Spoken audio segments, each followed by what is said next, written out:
T-Rex doesn't have to worry about flanking you, it just puts you in its mouth and chomps. Yeah, T-Rex is the ultimate crowd control.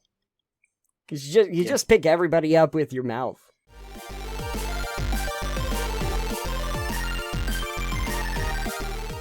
Alex, what's your favorite kind of steak? Steak? Yeah. Medium. Okay, cool.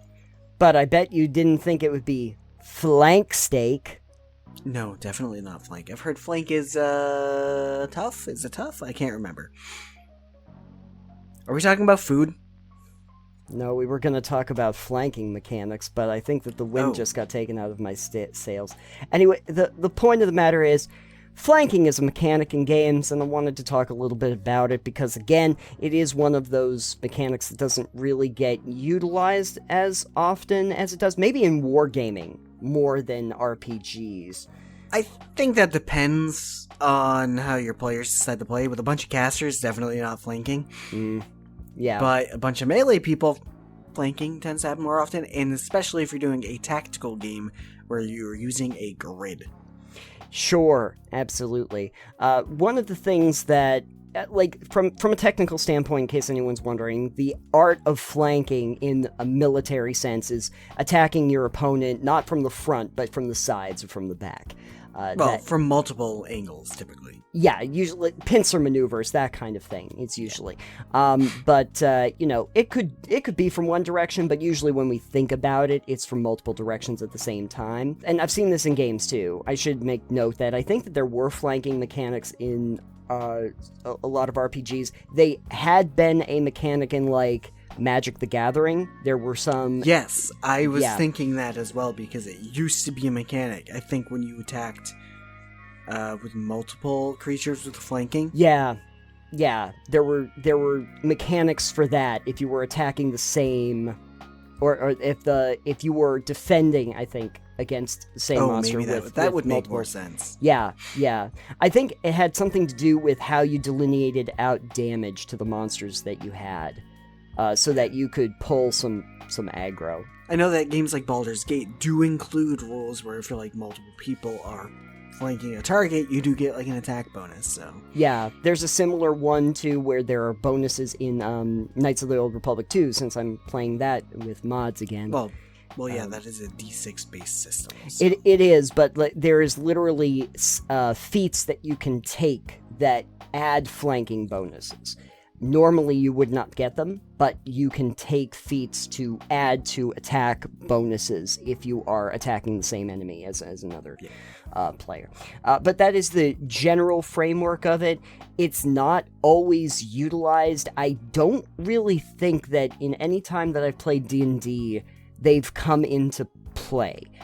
Even though you might have a boss monster and there's multiple characters attacking that boss monster, I can't really say that, the flanking mechanics that I'm aware of have ever come into play. I do like the idea of the mechanic, because obviously it makes sense. If you have 3-on-1, the 3, even if they're not very powerful, are going to have a natural advantage, just because there's more little arms hitting you in more directions. Well, it's not even necessarily more little arms, it's the fact that generally your one monster versus 3 creatures means either you have to divide your attention amongst 3, or you're focusing on one. And you can't focus So it creates a lot more openings for you to get in there with the dagger and get them in the ribs. Yeah, it's more your limitation of arms and attention that you can have to focus in on.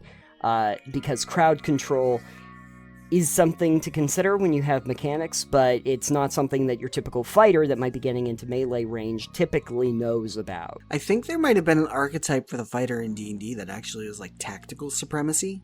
Oh, probably, so that you can deal with multiple targets at the same time. Well, I don't remember exactly what it did, but it gave you maneuvers and things. Oh, sure. But I think things like rogues and fighters, for instance,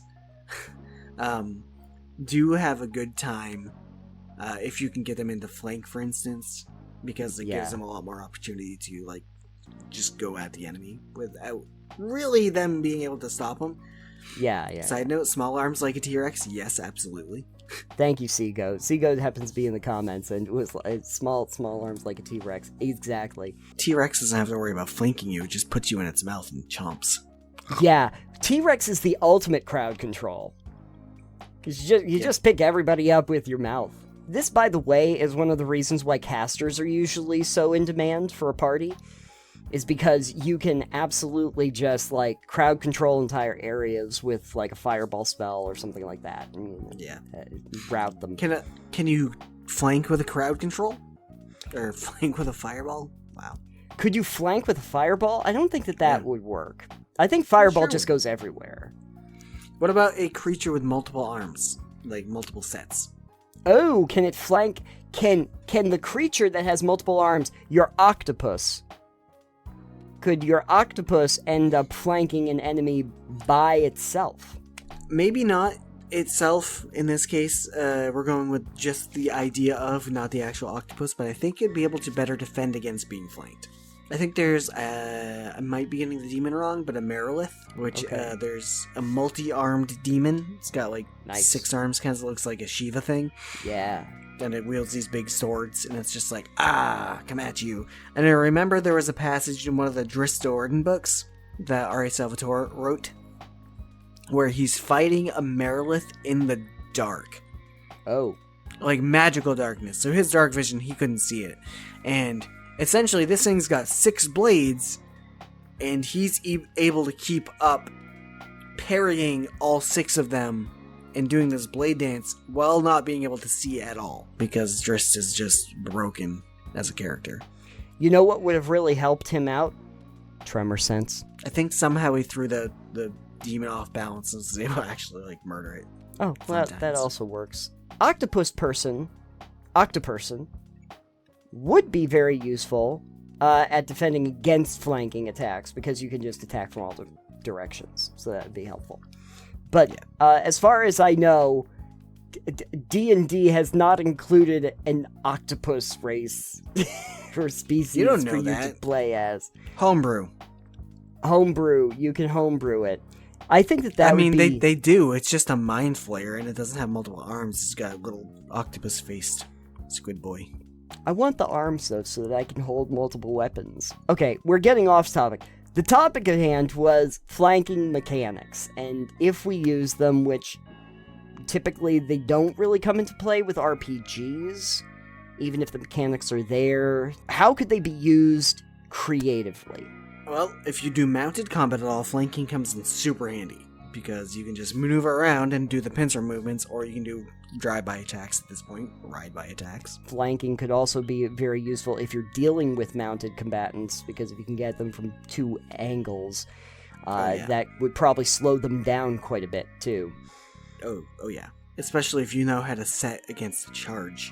Oh yeah, absolutely. Which requires a spear of some sort, because, you make the horse run into the spear and dislodge the rider. Like, if you have a crew that knows about an attack, you can also set up flanking maneuvers in order to deal with a superior force, which is a typical thing that you might have seen in actual military engagements, especially like in kind of like guerrilla warfare. This would have been something actually that the Patriots would have done back during the time of the Redcoats. You have your traditional, the English would be moving in a very straight line, and then the Patriots would be like, haha, but we'll hide in the trees. We'll come at you from the side, which worked pretty effectively. We had a campaign for D&D where we knew that there was an orc army that was going to be approaching and coming at us, and so we could set up traps, and we actually set up log traps that were coming in from the sides, so that when they come in, you basically do a pincer maneuver, but with giant logs rolling towards them. But then we were also, of course, able to set up in multiple areas so that we could divide attention away and also catch them by surprise before they came in. Yeah. Flanking tends to be more of a strategic thing. Yes. Generally, even if in your case those are more like counterattacks, traps, and pincers. In the case of D&D, a flanking would be multiple combatants versus one combatants from multiple angles to, again, make the opponent like flat-footed, or just to be able to get better attack bonuses. There's precedence for it, and I think for rogues especially, if you are able to catch an opponent like not necessarily unaware or from stealth, but if you're able to catch them off guard or with somebody else encountering them, you do get like advantage on your attacks. Yeah, and sneak attacks actually do come into this, come to think of it, because I believe that there are rules for flanking where it's essentially an advantage opportunity attack, and if that happens, you might be able to actually do sneak attacks, because opportunity is divided between it. So for rogues especially, it's very useful. I think there's a lot of interesting story that comes along with it. Obviously, you can do this very narratively, especially if you get flanked by enemies out in the woods, and this, instead of attacking you, you know that they have an automatic advantage over you, and then they can kind of levy that to have a conversation that leads to a whole story beat. Because, if you tell your players that, oh yeah, you're flanked, literally you are currently surrounded right now, and they are coming at you from multiple angles, then this might give them the idea that fighting is not a great idea at this moment in time if you can avoid it. You might want to try not doing that. Seago said, casters casting spells as flanking maneuver I'd allow, but they'd have to get into a position first, and there would be at least some movement and ability skill check to get into position. And Seago just said, could you perform a flank maneuver with a flank stake? Throwing a big chunk of meat into the combat from the sidelines would count. Yes, absolutely. I would allow, if you had a flank steak on hand and it was cooked properly, to definitely distract something. Unless they were vegan, then you would just enrage them. What you can do is you can have flank steak, you keep it raw, but you use it as an incentive to get, like, alligators to come. No. Better. Okay. You leave it raw, you throw it in there, and now it's a focal point for your next fireball. Perfect. Exactly. Perfect seer. Yeah, exactly. So you incinerate the enemies, and you also get yourself a nice snack at the end. Perfectly gonna wash seared. the blood and gore off them.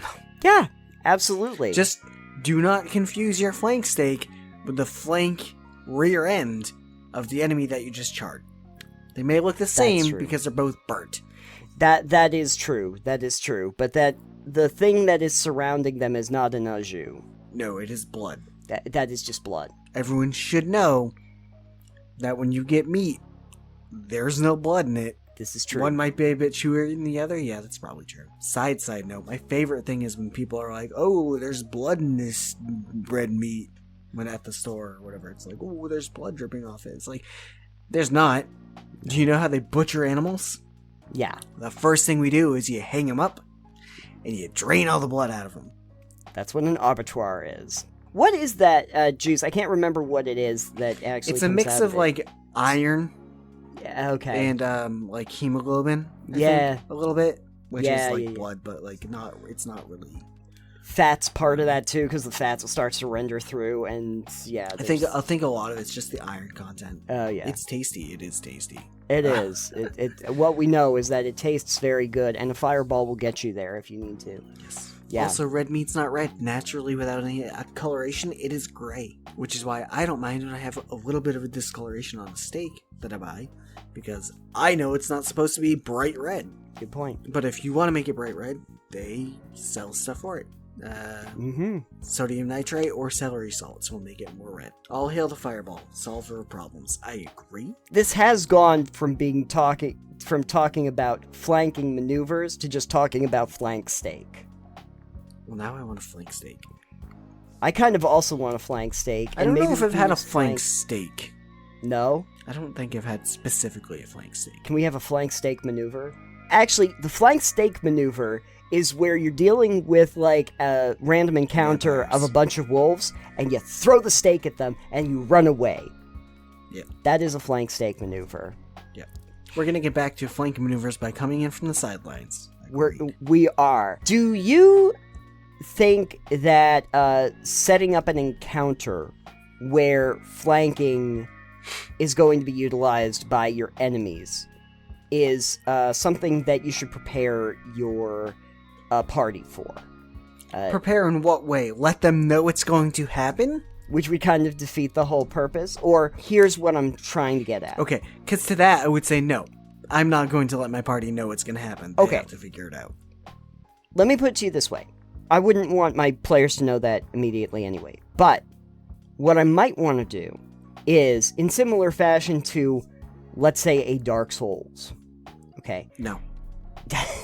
is to introduce that the mechanics exist previously so that they're aware of it. Like a small thing where you're like, oh, these two big flies flanked you, so that you inform the team that flanking is a maneuver that happens here. That is okay. I don't mind that. If you preemptively do it several sessions before and make it known that this is a thing that enemies could possibly do, then your party at least is aware of it. Right. And what the implications of it are. Sure. This goes back to when we did the Icefire Peak. Yes. Where you guys met a bunch of were-rats and didn't know they were were-rats and had no clue there would possibly be were-rats. Yeah. And nothing leading up to it ever gave you the inclination that there could be these creatures that are immune to all damage. Yeah, I hated that. Yeah. I hated that. Preemptively, if I had been like, seeded a rumor that, hey, maybe there's some lycanthropes around the area, be careful when you go out. You know, there's these werewolves or were-rats, maybe it's kind of fuzzy. Just kind of generally push a little rumor out there to get you guys aware of it. And then maybe someone was shoveling like, oh, I've heard there's were-rats. We've got this stock of alchemical silver you can coat your weapons with in case you encounter one. Sure. Something like that. Ooh. You know, something to go, okay, this is a thing that might come up. And you might want to be prepared for it. Sure. But you may not need to just, like, I have a silver sword at all times. That might be overkill. I'll just kind of expand upon this for 1 second. It would help, like, by showing, like, doing is better than, like, showing. And so, if you had a random encounter, had you known that this was going to be, like, a thing that we would have to be informed about, if we had, like, literally just an encounter with some kind of a monster that doesn't get hurt by regular weapons. Yeah. And so then we'd have to work that out. So now you're prepped. Now you know that that's a possibility, and we would have already worked out in our heads, like, oh, if we might encounter creatures that don't get hurt by normal weapons. And it's at that point that we can go, oh yeah, I guess that we have to be prepared for that. Or I have a strategy in mind already, and then the party figures that out from there. So, yeah. And we've gone over in previous episodes about how we dealt with that. But, again, same thing. If you're going to introduce enemies that will flank the party, and you want them to be aware of the mechanics of that, then definitely preemptively do it and explain that this is what this does, or show them what it does. Sure. But just throwing it at them willy-nilly is not as great.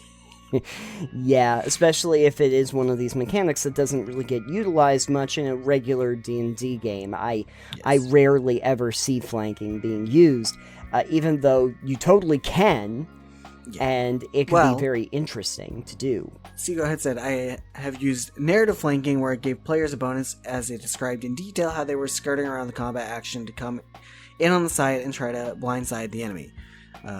He goes on to say, I've mentioned above how I use narrative flanking, where there was no actual flanking mechanics in the game system. The players took the time to describe what they were doing, so I gave them a bonus on their attack from the side. So, again, even if the system may not account for it as a mechanic, you can definitely narratively do that, and I totally agree with you. Like, if the characters decide, I want to try this thing, there's not a rule for it, but it makes a lot of sense.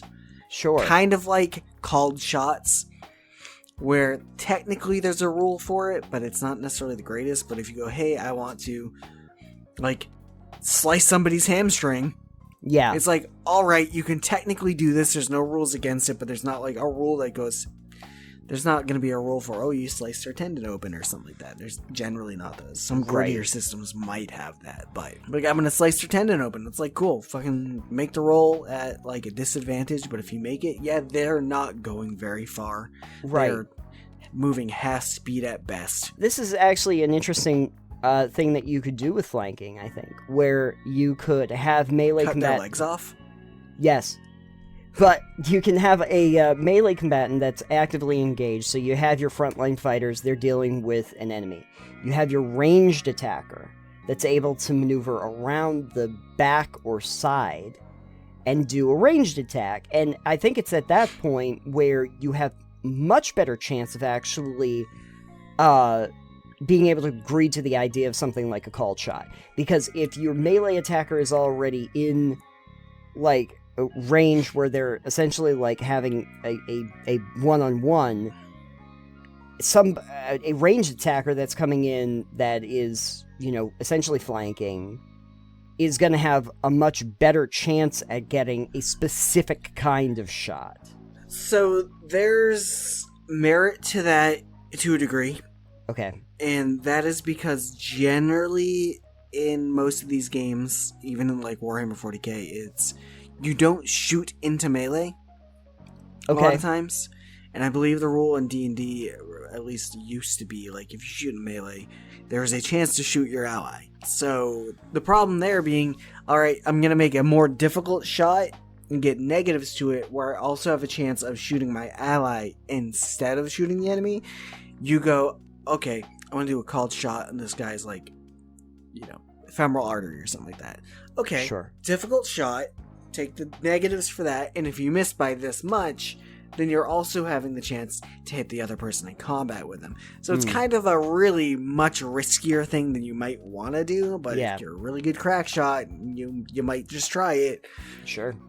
And then if you get really bad, you shot your ally's femoral artery. Good job. They're bleeding out.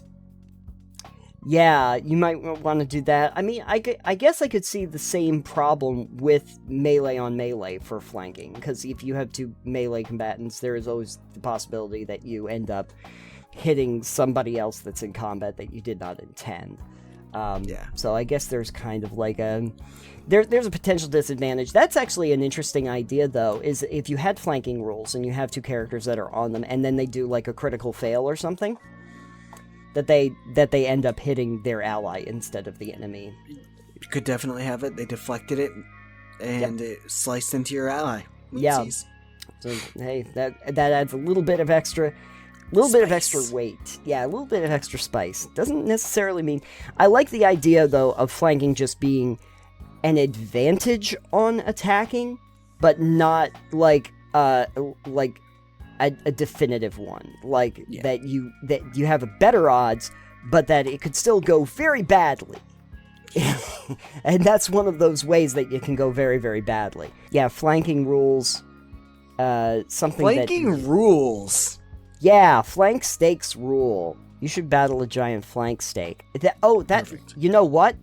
I remembered there was a game where you got to battle a bunch of flank stakes. It was called Diablo. Because the cow level. You just turned them into flank stakes. We turned them into flank stakes with fireballs. Yeah. You know what? That makes me wonder if there's a secret cow level in Diablo 4 that I don't know about yet. Or Whimsyshire.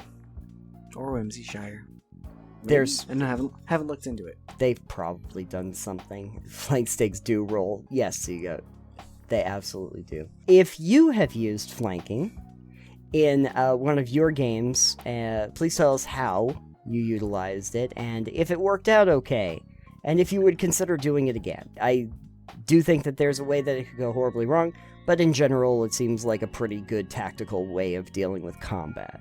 Let us know in the comments down below.